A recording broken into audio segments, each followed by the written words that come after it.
is Macy Perez, and today I'm going to talk about the effects of drunk driving. How would you feel if you were the cause of someone's death due to drunk driving? That would feel pretty bad, right?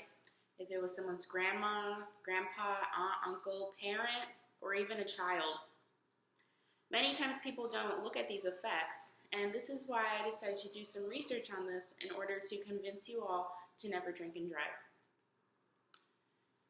So this is important because many teens nowadays think that it's okay to just go out and party, and then if they feel sober enough, they go get in their cars and drive back home. But this is what often causes many accidents. In 2014 alone, there were 9,967 people killed due to drunk driving. So let's look at some more statistics and see what else is about drunk driving. On average, there are 28 deaths a day due to drunk driving. So this can be either the person who was driving drunk and hit someone else, or the other people who got hit and they were injured. Every 90 seconds, people are injured due to drunk driving.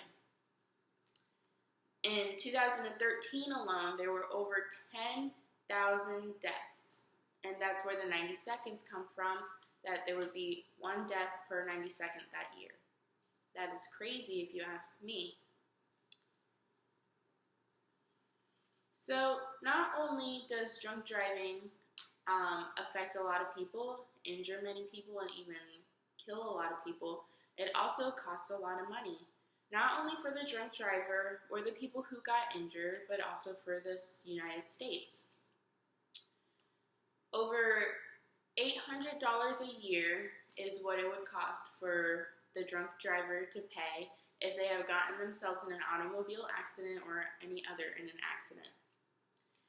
It costs the United States $199 billion a year, and then $132 annually just on the drunk driving crashes and incidents that had happened.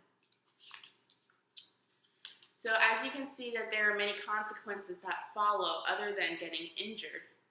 Let's take a look at some more consequences.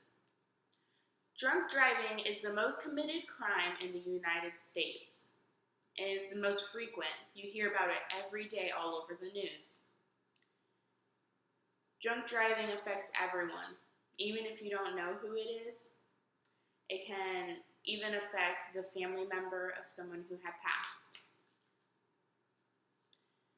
Sometimes people say they were drunk driving because they didn't know what else to do. Say you were at a party and you were drunk and it was time for you to go home, you needed to leave, but you didn't know, should I get in my car and drive home or should I just stay here? So sometimes people choose the first option and get in their car and drive home drunk.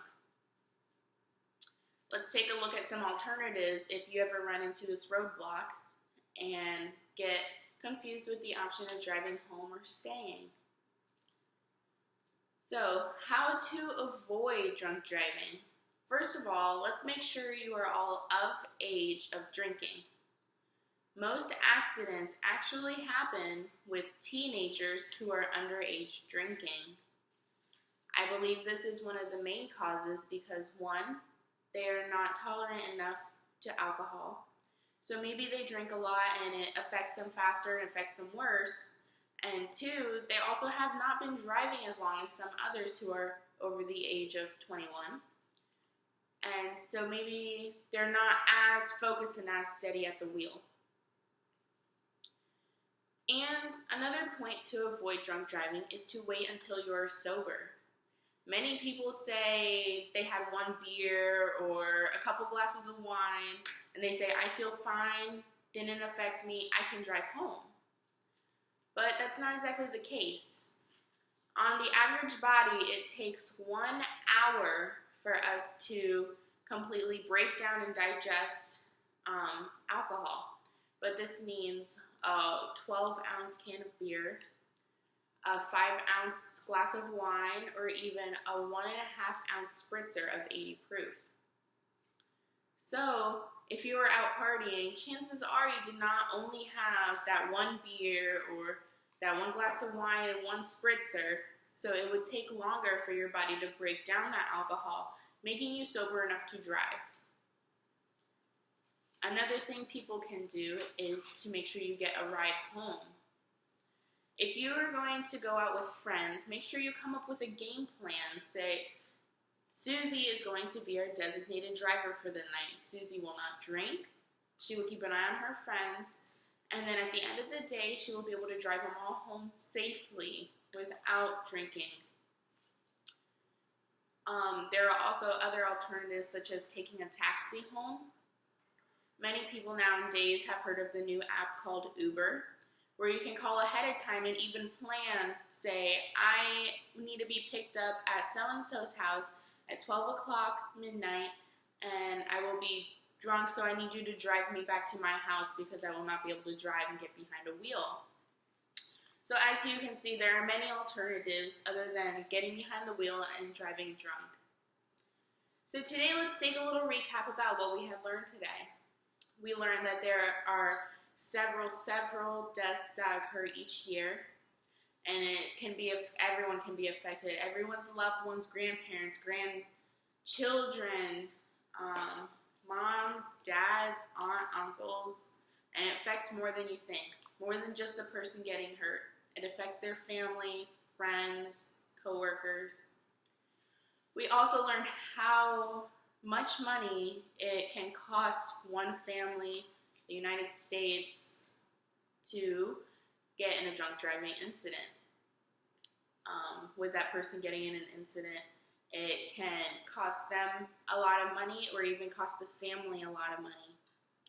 And we also learned that there are many alternatives, that if you want to go out and have a few drinks, that you don't need to drive drunk. That you can still go home, but you should either wait till you're sober or you should have someone drive you home and come up with a game plan. You don't need to put others at risk and yourself at risk